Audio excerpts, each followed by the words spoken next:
Hello बच्चों, स्वागत है आपके अपने परिवार एग्जाम पीक पावर में। मेरा नाम है योगेंद्र। आज की सेशन में हम आपके लिए लेकर आ गए मोस्ट इंपोर्टेंट क्वेश्चन जो कि आपके एग्जाम में पूछे जाएंगे। तो जरूर से जरूर इस क्वेश्चन को अंतिम तक जरूर देखें, क्योंकि आपके लिए यह क्वेश्चन बहुत ही महत्वपूर्ण होने वाला है। इस पेपर का जितने भी क्वेश्चन जो कि महत्वपूर्ण है मैं करवा रहा हूँ आपको इस चैनल के माध्यम से, सीरीज बाय सीरीज। अगर आप लोग पिछले सेशन को अगर आप लोग नहीं देख रहे हैं, तो अगर उन सारे सेशन को आप लोग देखना चाहते हैं, या फिर इसके बाद जो भी सेशन आपको करवाया जाएगा इसी पेपर का, और उन सारे सेशन को आप लोग देखना चाहते हैं सीक्वेंस वाइज, तो इसी वीडियो के डिस्क्रिप्शन बॉक्स में आपको प्लेलिस्ट का लिंक मिल जाएगा। वहां से जाकर आप लोग सीक्वेंस वाइज सारे के सारे सेशन को देख सकते हैं। लगभग उसमें 15 से लेकर 20 सेशन में करवाऊंगा। अगर आप लोग इतना सेशन कर लेते हैं तो उससे बाहर आपका एक भी क्वेश्चन नहीं पूछा जाएगा। तो जरूर जरूर सारे के सारे सेशन को कंप्लीट कर लीजिए अगर आपको बेहतर स्कोर करना है तो, समझे।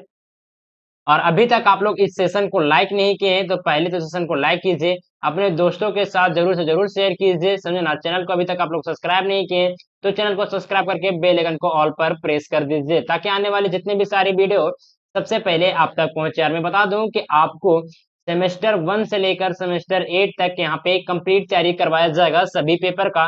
तो जरूर जरूर इस चैनल को कंप्लीट से कंप्लीट वॉच कीजिए और सेशन को समझिए, और चैनल को सब्सक्राइब करके बेल आइकन को ऑल पर प्रेस कर दीजिए। अगर आपको डाउट वगैरह होता है तो आप लोग इस नंबर पे, या फिर अगर आप लोग को पेड पीडीएफ परचेज करना होगा, इस नंबर पे आप लोग कांटेक्ट कर सकते हैं। 94 30 70 2606। आप लोग इस नंबर पे व्हाट्सएप मैसेज के जरिए आप लोग कांटेक्ट कर सकते हैं। ये नंबर आपको इसी वीडियो के डिस्क्रिप्शन बॉक्स में भी मिल जाएगा सबसे लास्ट में, तो वहां से भी नंबर आप लोग ले सकते हैं। व्हाट्सएप मैसेज कीजिए, कोई भी डाउट वगैरह होता है, और अपना फीडबैक भी हमें जरूर जरूर दीजिएगा। और आपको व्हाट्सएप ग्रुप में भी जोड़ दिया जाएगा, समझे ना। तो व्हाट्सएप ग्रुप में भी जोड़ लीजिए, और पेड पीडीएफ से रिगार्डिंग कोई भी डाउट वगैरह है तो आप लोग इस नंबर पे मैसेज कर सकते हैं। बहुत ही नॉमिनल फीस रखा गया है, तो जरूर जरूर पेड पीडीएफ को भी परचेज करने का प्रयास कीजिएगा, समझे। तो चलिए स्टार्ट करते हैं। और जो भी स्टूडेंट टेलीग्राम चैनल को ज्वाइन नहीं किए तो टेलीग्राम चैनल को भी ज्वाइन कर लें। आपको वहाँ पे क्लास रिलेटेड, एग्जाम से रिलेटेड सारे के सारे इंफॉर्मेशन आपको दिए जाते हैं। तो चलिए स्टार्ट करते हैं। देखिए क्वेश्चन में पूछा क्या जा रहा है। वन संसाधनों के ह्रास, ह्रास कहने का मतलब है कि समाप्ति भी कर सकते हैं, खत्म भी कर सकते हैं, के कारणों का वर्णन करें। यानी कि वन संसाधनों का ह्रास और कौन किस कारण से होता है उसके बारे में हमें पूछा जा रहा है इस क्वेश्चन में। और इम्पोर्टेंट क्वेश्चन है। आप लोग इस क्वेश्चन को, किसी क्वेश्चन को देखिए चाहे मत देखिए, लेकिन इस क्वेश्चन को कंप्लीट वॉच जरूर कर लीजिएगा, समझे ना। जैसे जैसे इंपॉर्टेंट क्वेश्चन आपको करवाया जाता है आप लोग सारे सेशन को वॉच करते हुए चलिए, समझे। तो देखिए इसका उत्तर यहाँ से स्टार्ट हो जाता है, समझे ना। उत्तर यहाँ से स्टार्ट हो जाता है। तो यहाँ पे हम लोग लिखेंगे वन संसाधन का ह्रास। डिफोरेस्टेशन एक प्रक्रिया है। ये क्या है? तो एक प्रक्रिया है जिसमें वनों की भूमि की प्राकृतिक स्थिति में परिवर्तन होता है। क्या होता है? तो वनों की जो भूमि होती है उसमें क्या होता है? तो प्राकृतिक स्थिति में परिवर्तन होता है, जिससे वनस्पति की मात्रा में कमी आती है और पारिस्थितिकी तंत्र में असंतुलन उत्पन्न होता है। जो भी पारिस्थितिकी तंत्र होता है उसमें क्या होता है? तो यह संतुलन उत्पन्न हो जाता है। वन संसाधनों के ह्रास के कई कारण हो सकते हैं। जो वन संसाधन के ह्रास होते हैं, समाप्त होते हैं वन संसाधन, उसके बहुत सारे कारण हो सकते हैं, विभिन्न विभिन्न कारण होंगे। तो सारे के सारे जो कि कारण है सभी नीचे हम लोग देखेंगे। तो जो प्राकृतिक और मानव जनित दोनों हो सकते हैं। कहने का मतलब कि प्राकृतिक से भी वन ह्रास होता है और मानव जनित से भी वन ह्रास होता है, समझे। इन कारणों का विवरण निम्नलिखित में है, जो कि नीचे हम लोग देखेंगे। जिसमें से आता है फर्स्ट पॉइंट, वन संसाधनों के ह्रास के कारण। जिसमें से फर्स्ट में आता है फर्स्ट पॉइंट, कृषि विस्तार। एक इंपॉर्टेंट ये पॉइंट बन जाता है। कृषि विस्तार से किस प्रकार से वन ह्रास होता है, तो चलिए हम लोग देखेंगे। जिसमें से आता है नए कृषि क्षेत्र का निर्माण। नए कृषि क्षेत्र का निर्माण कहने का मतलब है कि खेती के लिए वनों की भूमि का उपयोग करने से वन क्षेत्र की क्या होती है? तो कमी होती है। क्या कहा जाता है? तो खेती के लिए वनों की भूमि जो होती है, वन की भूमि होती है, उसका उपयोग करने से क्या होती है? तो वन क्षेत्र मतलब जहाँ पे जंगल लगाए जाते हैं, वृक्ष लगाए जाते हैं, उन सारे क्षेत्रों में क्या आता है? तो कमी हो जाती है। यह विशेष रूप से उन क्षेत्रों में प्रचलित है जहाँ कृषि की मांग बढ़ रही है। यानी कि यह जो कारण है वो कौन से क्षेत्रों में प्रचलित है, अधिक मात्रा में देखने को मिलता है? तो जहाँ पे कृषि जो क्षेत्र है वहां पे अधिक मात्रा में किया जाता है, हमें उस क्षेत्रों में आपको ये कारण आपको वहां पे देखने को मिलेगा। क्या किया जाता है वहां पे, तो वनों की कटाई कर दी जाती है, झाड़ों को काट दिया जाता है और वहां पे साफ कर कर वहां पे खेती किया जाता है। वहां पे जो भूमि होती है वो उपजाऊ होती है, समझे ना, उपजाऊ होती है, उससे वहां पे उपज भी बेहतर लेवल पर हो जाता है, अच्छे मात्रा में उत्पादन भी होता है। और इसी के माध्यम से वहां पे वनों की कटाई कर दिया जाता है और वनों का वहां पे ह्रास हो जाता है। चलिए आगे हम लोग देखेंगे हाथों हाथ से कृषि। हाथ से कृषि कहने का मतलब है जंगलों की कटाई कर भूमि को कृषि के लिए उपयोग में लाया जाता है, जो वन संसाधनों के ह्रास का एक प्रमुख कारण बन जाता है। यानी कि जंगलों की कटाई की जाती है, वृक्षों की कटाई की जाती है और जो भूमि है, भूमि को क्या किया जाता है, तो कृषि के लिए उपयोग में लाया जाता है। जो भूमि वहां पे काट दिए जाते हैं जंगल, वहां के जो भूमि बचता है उसमें कृषि किया जाता है, खेती किया जाता है। चलिए आगे हम लोग देखेंगे औद्योगिकीकरण। औद्योगिकीकरण किसे वनों की ह्रास के कारण बन जाता है, तो औद्योगिकीकरण गतिविधि, औद्योगिक गतिविधियां औद्योगिक विकास के लिए औद्योगिक विकास के लिए वन क्षेत्र का उपयोग किया जाता है। जैसे कि औद्योगिक क्षेत्र, खनन और अन्य निर्माण क्षेत्र। कहने का मतलब है, इस पॉइंट को अगर हम लोग समझें कि बहुत सारे कंपनी वगैरह, बहुत सारे उद्योग लगाने के लिए क्षेत्र, मतलब कि वहां पे पर्याप्त मात्रा में जगह नहीं मिल पाता है, समझे ना, तो क्या किया जाता है, तो वनों को काट दिया जाता है, जंगल को काट दिया जाता है, सफाई कर दिया जाता है वहां पे। और बहुत बड़े बड़े क्या किए जाते हैं, तो औद्योगिक लगाए जाते हैं, उद्योग लगा दिए जाते हैं, कारखाने लगा दिए जाते हैं। और वहां पे खनन के भी माध्यम से क्या किया जाता है, जैसे कि कोई जंगल में अगर समझिए कि वहां पे क्या है, तो तांबा है, लोहा या फिर कोई भी जो प्राकृतिक संसाधन है उसके अंदर, जमीन के अगर अंदर में रहता है, तो वहां पे क्या किया जाता है, वहाँ खनन किया जाता है, गड्ढा कोड़ा जाता है और वहां पे जितने भी जंगल वगैरह हैं वो सारे के सारे क्या जाते हैं, समाप्त कर दिए जाते हैं। तो ये भी एक पॉइंट इंपॉर्टेंट ये पॉइंट बन जाता है, समझे। चलिए हम लोग नेक्स्ट में देखेंगे खनन संसाधन की खोज और निष्कासन के लिए वनों की कटाई की जाती है, जिसमें पारिस्थितिकी तंत्र में क्या होता है, तो भारी नुकसान पहुंचता है। जैसे कि अगर हम लोग अच्छे से इसको समझें, तो समझे कि ये धरातल है, ये भूमि है, इसके नीचे क्या है, तो यहाँ पे समझिए कि लोहा या फिर कोयला, कुछ भी यहाँ पे समझ लीजिए खनिज संसाधन है। अगर यहाँ पे यार, यहाँ पे क्या है, तो बड़े बड़े वृक्ष हैं, बड़े बड़े वृक्ष यहाँ पे लगे हुए हैं, जंगल लगे हुए हैं पूरा घने। तो अगर यहाँ पे इस संसाधन को अगर निकालना पड़े, तो क्या किया जाता है, जितने भी ये धरातल पर वृक्ष है, जितने भी यहाँ पे इस भूमि पर, इस क्षेत्र पर वृक्ष है, इन सभी को काट दिया जाता है। यहाँ पे खुदाई के माध्यम से, यानी कि खनन के माध्यम से जो नीचे संसाधन पाए जाते हैं, प्राकृतिक संसाधन, तेल वगैरह, वो सारे के सारे चीज को क्या किया जाता है, निकाला जाता है। इसके माध्यम से वन के भी ह्रास यहाँ पे देखने को मिलता है। चलिए आगे देखेंगे शहरीकरण, भूमि उपयोग परिवर्तन। शहरी विकास और बुनियादी ढांचे के निर्माण के लिए वन भूमि को परिवर्तन किया जाता है, जैसे कि सड़क, आवासीय क्षेत्र और वाणिज्य क्षेत्र। वाणिज्य क्षेत्र करने का मतलब है कि बिजनेस सेक्टर, समझे ना।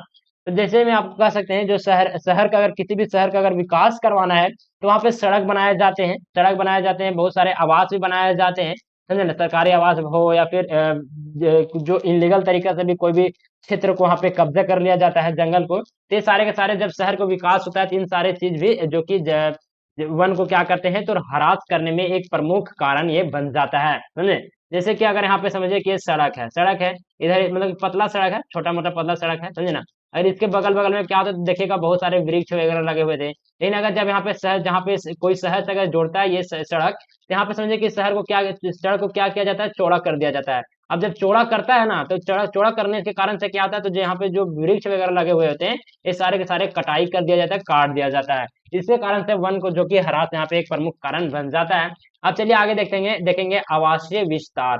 बढ़ती जनसंख्या और आवास की आवश्यकता के चलते वनों की भूमि को आवासीय उपयोग के लिए काट दिया जाता है, यानी कि जंगल को काट दिया जाता है। कहने का मतलब है कि आप लोग देख रहे होंगे कि किस तरह से भारत की जनसंख्या जो कि दिन पर दिन बढ़ते ही जा रहा है। इसके कारण से ज्यादा अगर जनसंख्या बढ़ेगा, तो लोगों के रहने के लिए आवास की भी जरूरत पड़ेगी, घर की भी जरूरत पड़ेगी, समझ रहे हैं? घर की जरूरत पड़ने का जो भी भूमि है वो सीमित मतलब कि बहुत ही कम जो कि रहने वाली जगह है, समझ रहे हैं? तो इसके कारण से क्या किया जाता है, तो जितने भी वन क्षेत्र हैं उनको जंगल वहां पे कटाई कर दिया जाता है, वहां पे मकान बना दिया जाता है और वहां पे जो लोग हैं वो रहने लगते हैं। तो ये भी कारण, एक प्रमुख कारण बन जाता है आवासीय विस्तार, समझे। चलिए आगे हम लोग देखेंगे नेक्स्ट पॉइंट, वनस्पति और वन उत्पादों का अवैध दोहन, समझे, जिसमें से फर्स्ट में हम लोग देखेंगे अवैध। अवैध क्या है, तो अवैध रूप से लकड़ी की कटाई और वनों का दोहन एक प्रमुख समस्या हो जाता है, जिसमें जिसमें वन संसाधनों का अत्यधिक और अवैध उपयोग किया जाता है। चलिए आगे देखेंगे वन उत्पादों का व्यापार। वन वन से प्राप्त अन्य उत्पादों जैसे कि रेजिन, औषधियां और बांस का अवैध व्यापार भी वन ह्रास का एक प्रमुख कारण बन जाता है। यानी कि वन वन उत्पादों और व्यापार किस प्रकार से होता है, तो बहुत सारे आप लोग देखेंगे ऐसे ऐसे पेड़ रहते हैं, ऐसे ऐसे पौधे रहते हैं जिससे औषधियां बनाया जाता है। रेजिन का प्रयोग किया जाता है। बांस में आप लोग देखेंगे करील वगैरह होता है। तो सारे चीजों को क्या किया जाता है, काट दिया जाता है, अवैध व्यापार उसका किया जाता है, जिसके कारण से वन ह्रास का एक प्रमुख कारण बन जाता है। समझे। चलिए आगे हम लोग देखेंगे जो क्या था नेक्स्ट पॉइंट, अत्यधिक चारागाह उपयोग किस प्रकार से, ये इंपॉर्टेंट ये पॉइंट ये भी बन जाता है। कहने का मतलब है कि पशुपालन, अत्यधिक मात्रा में पशुओं को चराने के लिए वन क्षेत्र को क्या किया जाता है, क्लीन किया जाता है, यानी कि सफाई किया जाता है। समझे। इससे वनस्पति का नुकसान और मृदा की गुणवत्ता क्या होती है, तो कमी आ जाती है। कहने का मतलब है कि बहुत ही अधिक मात्रा में अगर पशु अगर कोई पालता है तो उसको क्या किया जाता है, वनों में लेकर जाकर चराने के लिए, समझे ना, चराने के लिए वहां पे ले दिया जाता है। वहां पे जितने भी छोटे मोटे जो पौधे हैं वो निकलते हैं, वो क्या है, वो सारे के सारे जो पशु हैं वो खत्म कर देते हैं, मतलब चर लेते हैं, उसको नष्ट कर देते हैं, जिसके कारण से वनस्पति का भी जो कि बहुत ही बड़ा नुकसान देखने को मिलता है, और मृदा की गुणवत्ता जो कि है वो कम हो जाती है। समझे। चलिए आगे देखेंगे वृक्षों की चराई। पशुओं द्वारा वृक्षों की क्या किया जाता है, तो चराई किया जाता है, और शाखाओं की नष्ट करना भी वन ह्रास का एक प्रमुख कारण बन जाता है। आप लोग देखेंगे अगर गांव में रहते होंगे ना, तो बहुत सारे देखिएगा कि मॉर्निंग में जाते हैं, बहुत सारे जानवर एक साथ में जाते हैं, उनके पीछे पीछे समझिए कि चराने वाले लोग भी जाते हैं चराहों, और वो क्या करते हैं, तो वन में चराते हैं, साथ ही साथ जो वन के जो डालियां हैं उनको काट कर भी लेते आ जाते हैं, जो क्या कहते हैं, डालियां काट कर, और फिर अपने घर आने के बाद उन डालियों को, जो पत्ती रहते हैं उन पत्तियों को क्या करते हैं, तो जानवर को खिलाने के लिए दे देते हैं, खाने के लिए दे देते हैं, और जो बच जाता है लकड़ी, समझे ना, उसको क्या करते हैं, तो जलावन के लिए उपयोग करते हैं। तो ये भी एक प्रमुख कारण बन जाता है। समझे। चलिए आगे देखेंगे नेक्स्ट पॉइंट में आता है प्राकृतिक आपदाएं भी एक प्रमुख ये पॉइंट बन जाता है वन ह्रास के लिए, जिसमें से आता है अग्नि। वन में आग प्राकृतिक रूप से या मानव गतिविधि के कारण लगा सकती है, जिससे वनों का बड़ा हिस्सा जल जाता है। कहने का मतलब जैसे आप लोग जानते होंगे कि महुआ के एक पेड़ होता है, जब उन लोग महुआ का सीजन आता है ना, तो क्या करते हैं, अगल बगल में जितने भी खार पतवार होते हैं उसमें आग लगा दिया जाता है, और उसमें सिर्फ आग लगाने के साथ साथ क्या किया जाता है, आग लगा दिया जाता है, तो उसको वो तो जल ही जाता है, लेकिन उसके साथ साथ में जितने भी सूखे लकड़ी वगैरह रहते हैं, पत्ते वगैरह रहते हैं, उसमें भी धीरे धीरे आग पकड़ते हुए क्या कहते हैं, तो एक भीषण आग लग जाता है, पूरा जंगल एक तहस नहस हो जाता है, पूरा एक बड़े हिस्से में जल जाता है। ये क्या होता है, तो ये मानव गतिविधि के कारण हो गया। और प्राकृतिक रूप से भी ये आग लग जाता है कब, तो जब बरसात होती है ना, तो बरसात होती है तो वहां पे जब गर्जन होता है तो उससे भी चिंगारी उत्पन्न होती है, और वो चिंगारी जब सूखे पतवार पर जब पड़ता है तो उसके कारण से भी आग लग जाता है, प्राकृतिक रूप से भी। समझे। चलिए आगे देखेंगे नेक्स्ट पॉइंट में आता है प्राकृतिक आपदाएं कौन कौन से हैं, तूफान, बाढ़ और भूस्खलन जैसे प्राकृतिक आपदाएं भी वन को क्या करती है, तो नुकसान पहुंचाती है, और वन संसाधनों के ह्रास का कारण बन सकती है। जैसे कि कहने का मतलब है कि तूफान आता है, बड़े मतलब कि समझिए बहुत ही अधिक लेवल पर तूफान आता है, तो बड़े बड़े पेड़ होते हैं वो क्या हो जाते हैं, टूट जाते हैं, मतलब कि गिर जाते हैं सड़क पे, या फिर आप लोग देखेंगे जंगल वगैरह में भी बहुत सारे पेड़ पेड़ जो कि गिर जाते हैं। बाढ़ के कारण क्या होते हैं, तो भी क्या होते हैं, कवर जाते हैं, जड़ से ही कवर जाते हैं। भूस्खलन भी हो जाता है, जिसके ये भी जो कि प्रमुख प्रमुख कारण हो जाता है, जो कि वनों की क्या करता है, तो वनों को नुकसान पहुंचाती है। समझे। चलिए आगे देखेंगे नेक्स्ट पॉइंट आ जाता है पॉइंट नंबर 7, जलवायु परिवर्तन। ग्लोबल वार्मिंग, जलवायु परिवर्तन के कारण वनों की पारिस्थितिकी तंत्र में यह संतुलन उत्पन्न होता है, जिससे वनस्पति और जीवों की क्या होती है, मृत्यु दर बढ़ती है। चलिए आगे देखेंगे सूखा लंबे समय तक सूखा वनों की वनस्पति को क्या करती है, तो प्रभावित करती है, और वन क्षेत्र में वनों के ह्रास को क्या करती है, तो बढ़ाती है। जैसे सूखा कहने का मतलब है कि आप लोग देख ही होंगे कि झारखंड में अब जितने भी स्टूडेंट है ना, कि झारखंड में आप लोग देखेंगे कि पिछले वर्ष भी अच्छा बारिश नहीं हुआ है, इसके पिछले वर्ष भी अच्छा बारिश नहीं हुआ, समझे ना, मतलब कि 2 साल से लगातार बारिश अच्छा नहीं हो रहा है। और इस वर्ष भी आप लोग देख रहे होंगे कि अच्छा बारिश नहीं हो रहा है। और आप लोग गर्मी देख रहे होंगे, बहुत ही अधिक मतलब कि तापमान यहाँ पे गर्मी में यहाँ पे बढ़ते जा रहा था। तो ये भी एक प्रमुख कारण बन जाता है कि गर्मी बहुत ही ज्यादा हो रहा है, वर्षा हो नहीं रहा है, इसके कारण से जितने भी पेड़ वगैरह होते हैं इस पर बहुत ही ज्यादा प्रभाव देखने को मिलता है, समझे। चलिए आगे देखेंगे, नेक्स्ट पॉइंट में आता है अधिकारों और नीतियां की कमी, यानी कि प्रभावी वन प्रबंधन की कमी। कहने का मतलब है कि वन संरक्षण और प्रबंधन के लिए प्रभावी नीतियां और कानून की क्या है, तो कमी भी वनों को ह्रास का एक कारण बन जाता है। कहने का मतलब है कि वन को संरक्षण किस प्रकार से किया जाए, कौन कौन सी नीतियां बनाया जाए, मजबूत कठोर से कठोर कदम उठाया जाए, समझे ना, तो वन संरक्षण के तहत, समझे, ये सारे नियमों का भी बहुत ही ज्यादा कमी है, इसके कारण से वनों के ह्रास का एक प्रमुख कारण ये भी बन जाता है।